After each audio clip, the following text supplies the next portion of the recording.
begin by thanking Secretary Bill Galvin, who has numerous swearings in to take care of today and had to leave. But I want to thank him for being a regular source of guidance for me.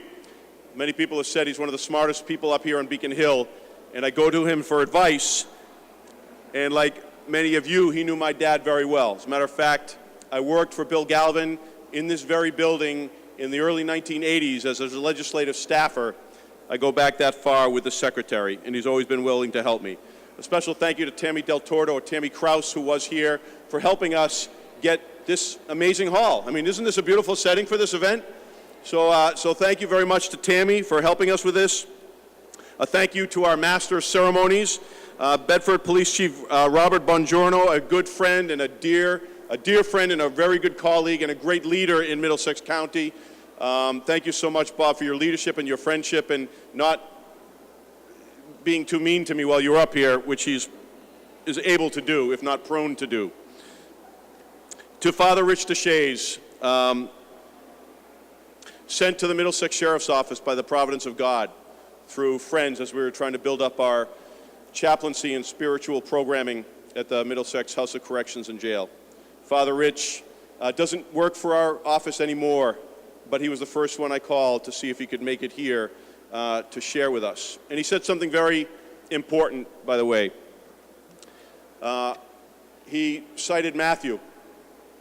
And if you remember the quotes from Matthew in his passage, when Jesus said to Matthew, I was hungry and you gave me food. I was thirsty, you gave me drink. I was sick and you tended to me. I was naked and you clothed me. I was in prison and you visited me.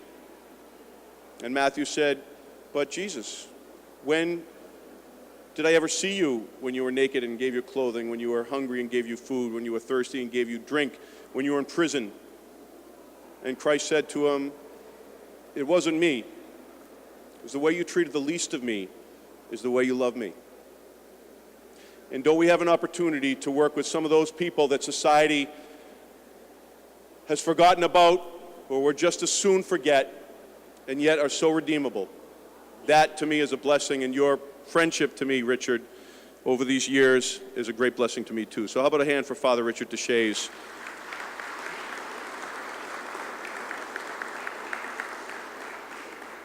I'm really here because of my family. My late father, Peter Koutoujian, who so many of you knew, who was a shining light in not just my life, but so the lives of so many of us.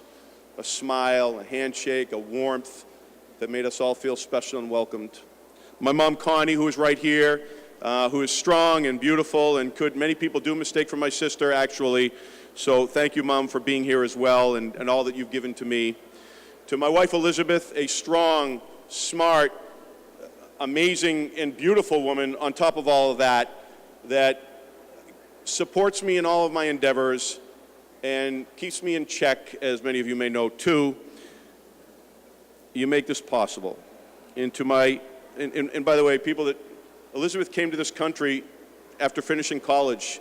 She came to visit a sister, and she stayed. And Elizabeth got herself jobs. And she got herself a job as a translator when I met her as a prosecutor. And she got herself into law school. And she got herself to graduate from law school. And she got herself to pass the bar. And she got herself into a large firm downtown Boston. All these things with just herself. That's an amazing woman, isn't it? How about a hand for my beautiful, amazing wife, Elizabeth? To my eldest son, Peter, who's now 13 and acts like a 13-year-old. But phenomenally, every time he does, he feels sorry, he gives me a kiss and a hug, and he says, I love you, Papa, right? So thank you. You are a blessing in my life. My son, Christian, who's smart and talented and sweet and fresh and loving. And my daughter, Isabel, who's now 7, who is just another light in my life that is strong and beautiful and exactly the type of woman that her mother is and that you will be soon. So you are a blessing to me, my baby girl. So thank you so much for everything you do for me too. My heartfelt thanks go especially to all of you here in this hall here today and for some of the folks that couldn't be here today. I am here because of you. I'm blessed because of you. I've been successful because of you, so many great supporters, and so many great people from the Middlesex Sheriff's Office that work with us here today, both of whom stand here with us today. You have assisted me in so many ways. You have provided me your time, your advice, your expertise, and your kind words, and I'll appreciate it always. But this day is not about Peter Koutoujian. It's about all of us in this hall, and many that couldn't make it, and all the work that we have done together. Today is a celebration of our accomplishments and what we will achieve over the next 6 years. How about a hand for that? Because we've got a lot of work to do, don't we? And I thank you deeply for your belief in me and this office.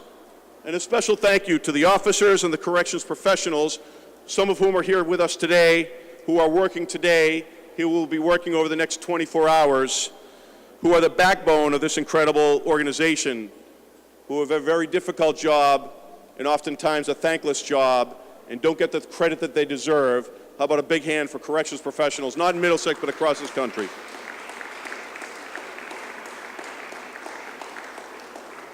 I wanted to talk today about the power of beginnings. These New Year's celebrations gave me a chance to reflect about the excitement we're all feeling at starting something new this term. As I said, my roots are my incredible family. Even if they weren't here with me physically, they were here with me 20 years ago when I was sworn in at the chamber right upstairs 20 years ago and 2 days ago, sworn in for the very first time as a state representative in 1997. Right here in this building, the epicenter for what symbolizes good and positive change. And there are a number of people here who were with me during that first journey, literally in that first campaign. One, my good friend Bob Tennant, who was here. Bob was there very early with me. Thank you, Bob, 20 years ago. My good friend Art Zianibus, who was here. He was there 20 years ago knocking on doors in the pouring rain. You remember that day, Arthur, right? He complained the whole time, but I knew he was happy to do it. Roger Randall, one of my fiercest and most devout supporters. Thank you, Roger, for being here 20 years.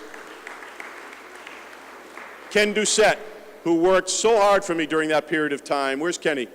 Kenny, I know you're here. Kenny Doucette way back there, worked really hard and was one of the real reasons we were successful. Thank you, Kenny. And of course, Barbara Foley. Barbara, where are you, Barbara? Right there. Thank you, Barbara. I'll speak about you in a moment as well. This incredible group and those who join me in the years that follow have paved the way for us today. Barbara Foley especially, along with Solene Sarian and Kathleen Scarron, have shared this journey with my family and myself during some of our brightest and also some of our darkest days. These three strong women have been my closest confidants and have been part of my family, and my family has become a part of theirs. Thank you for your constant support and guidance. And while some of these people I've mentioned have been with me for many of these years, and perhaps I've missed someone in here, there have been many other here today that have become as close and supportive during these last 20 years. All of you I couldn't do without. I want to say, before I forget, because I see a couple of guests that are here, Representative Paul Donato out of Medford Malden. Thank you, Representative Donato, for being here. I know we mentioned Representative Joe McGonigal. I don't know if you were here then, but thank you again, sir. Representative Steve Altrino, that used to work. He was our Director of Education in the Middlesex Sheriff's Office. Thank you so much for being here, Steve. Just a few minutes ago, these veterans, we'll just say, Paul Donato,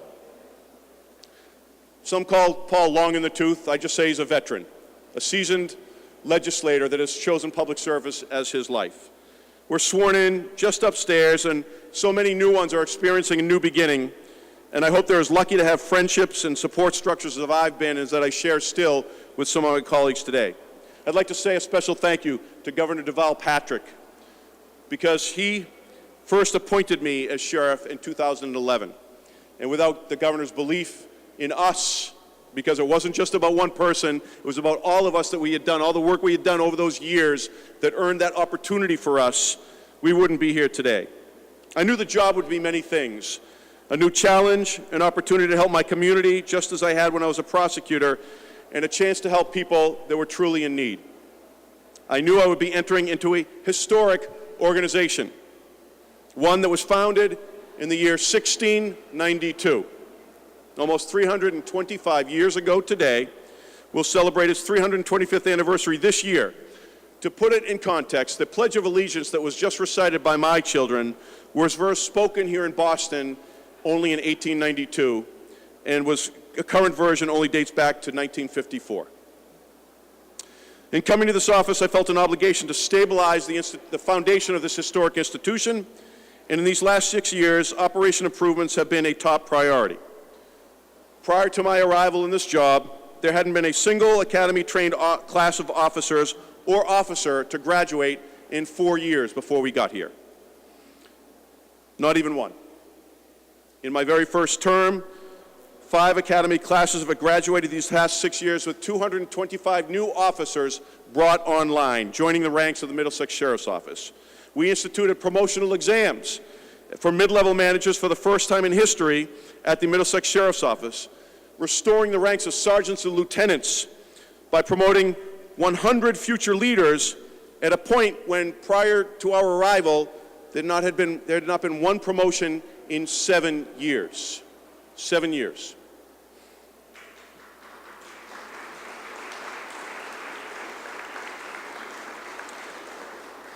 These decisions made by our administration have made this environment safer, because with more properly trained officers, you have a safer environment, especially when you're dealing with our population.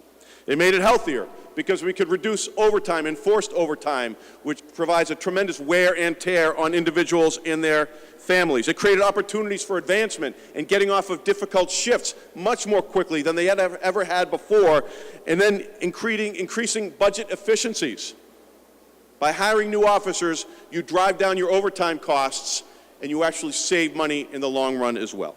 And to ensure a fair and transparent process, we prohibited employees and their households from making campaign donations, and to date, we instituted a first in the state program with the Office of Campaign and Political Finance and the Office of Ethics, a system that now is being replicated in other agencies. We went through the formal process of even incorporating it into our policies at the Middlesex Sheriff's Office, illustrating our commitment to integrity and public transparency, and so far have returned over $5,000 to date. How about a hand for that one, because I think that speaks well of what we're doing. Finally, in 2015, we earned accreditation from the prestigious American Correctional Association, doing so with a perfect 100% score on nearly 400 criteria, mandatory and non-mandatory. This was the very first time the Middlesex Sheriff's Office was accredited in our history. How about a hand for that? This is a testament to the great men and women that we have on this office, because they rose to the occasion. And last month, the executive director of the American Correctional Association asked me to represent our office as a commissioner on accreditation, helping other agencies achieve the same distinction. Just a few years ago, we will have gone from seeking accreditation to assisting others in their efforts to become accredited themselves.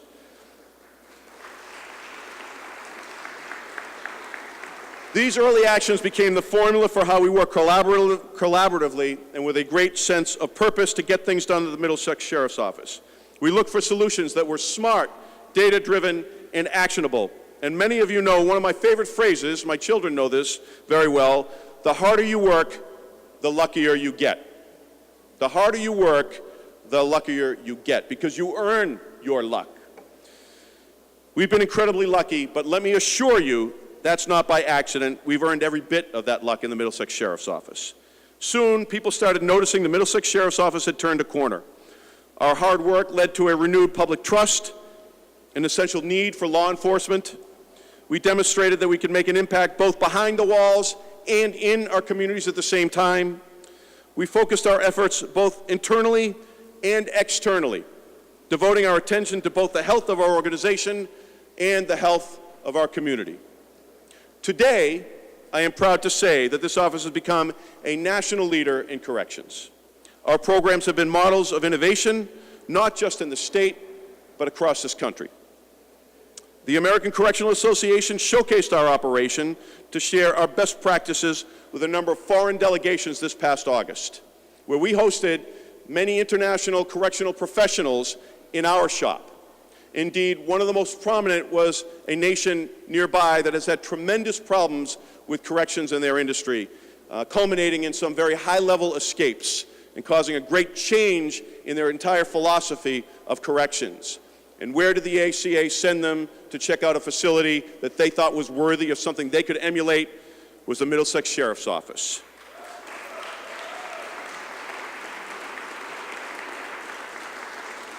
And I remember, because much of my leadership is here, and the director, the federal director of corrections in this other country, entered our operation, and I remember his words. He said as soon as he entered, he knew it was well run. Because as a corrections professional, he could immediately see it just in the entrance, and he said you can smell good corrections. And the place smelled like good corrections. It smelled clean, it smelled healthy, it smelled like a good operation. And that really made me proud that a real leader and a professional recognized our leadership. We constantly measure our results to get them better. Over the past 14 months, nearly 14 participants who are active or have been participating in our Matador program, dealing with opioids, have completed the program. And all, with the exception of one, have not recidivated, have not reoffended. So when you speak about nearly 100 people going through a program that we have posted on opioids, it should be noted, we know the scourge of opioids. We know how many people of us have been touched by the loss of someone or by the effects on a family of opioids. You may not know that you're 5 times more likely to die as a result of an opioid overdose than you are of a motor vehicle accident while you're in Massachusetts today. This is how dangerous this is. And we are doing something so significant to change it, and we're changing the lives. This type of innovation is why the Office of National Drug Control Policy at the White House asked us to speak at a number of webinars about our work, and then actually invited us to present at the White House this past June, directly at the White House, capturing real-time data, making real-time decisions.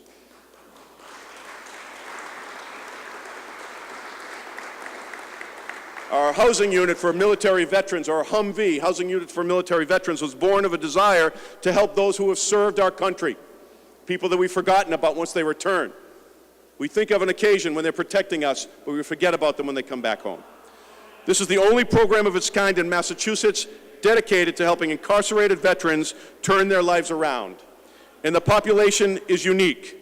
This motto of leave no man behind should apply even when you are wearing a different uniform, even if it's a bright orange or a tan jumpsuit. We still must remember that we don't leave them behind. And this very hall is a testament to this and those trials, trials that people in war have faced.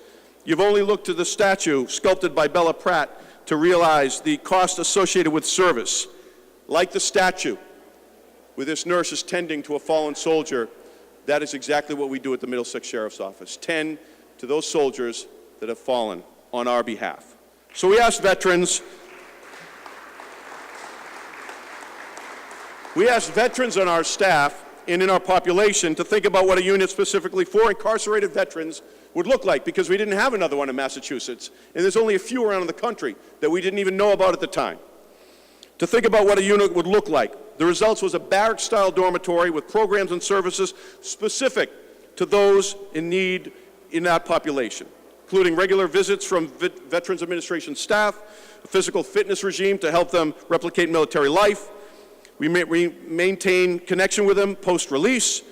It is now being used as a regional model because we are accepting inmates from Essex County, Worcester County, Suffolk County, and Norfolk County. So we're actually bringing other veterans from outside into our unit. And what really is impressive, that we're able to deal with specific issues to this population: PTSD, traumatic brain injury, with specialized counseling. And what we didn't understand when we made this unit, what would come out of it organically, was a community therapeutic model when they all support each other in this unit in a way that gives you goosebumps if you ever enter and come and see it, because it is something really special. In the rest of the population, they have to watch out for themselves. Inside this unit, they watch out for themselves just like they did in any theater of war or during any time of service. And on Veterans Day, and actually Governor Baker joined us for the official opening last March. And on Veterans Day weekend, just recently, we invited the McGlynn family to join us as we dedicated the unit in honor of Sergeant Jack McGlynn, a man who served in the Ghost Army, a unit that used battlefield deceptions and illusions such as warfare sounds, armaments, and vehicles to confound the enemy and contributed greatly to the Allied victory in World War II. Sergeant McGlynn was a 5-term mayor of Medford. He served 4 terms under the Golden Dome in the House of Representatives, and then ended his career as a special sheriff of the Middlesex Sheriff's Office. Today, one of the most important public policy issues being discussed is that of criminal justice reform. And we find ourselves in Middlesex at the center of it, thanks to the incredible work of the men and women of the Middlesex Sheriff's Office, many of whom are right here today, and the implementation of programs like Matador and Humvee. Our work has earned us 3 individual invitations to the White House. 3 to the White House. To highlight the work we've been doing, and this has only been in the last 6 months. Just a month ago, to speak on a national smart justice panel hosted by the bipartisan Coalition for Public Safety. These have opened doors to even more initiatives, such as our engagement with the Data-Driven Justice Initiative, an effort to break the cycle of incarceration for those suffering from mental health disorders.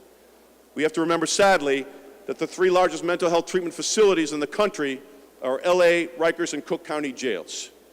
The largest mental health treatment facility in Middlesex County is our jail and House of Corrections. That's a sad state of affairs. And last summer, the Data-Driven Justice Initiative was launched by the Obama administration. In October, we announced that 13 Middlesex Sheriff's Office and the police departments joined. And on the 15th, we host a meeting with the White House and 21 Middlesex law enforcement agencies who joined, and that number is growing today. And by the way, I would be remiss if I didn't mention our great Chief Bongiorno, who spearheaded this on the chief's side, so much so that the White House took note of Middlesex County's involvement and want to make us a pilot program for something that will happen in the future. And that's another great work to our chiefs.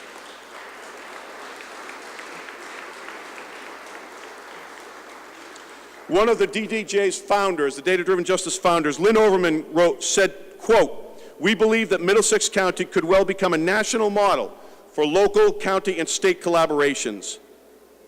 All of these accomplishments in 6 years, not bad for a kid from Waltham and a bunch of great friends, isn't that?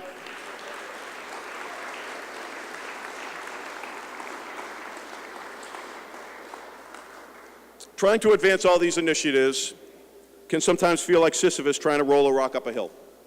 You know the Greek mythology, where every time he came back down, that rock would roll back down. And I think it was a lesson in penance for hubris, but it's also a lesson in effort and perseverance. It is critical work, and we need to keep rolling that rock up the hill and not letting it come back down the hill.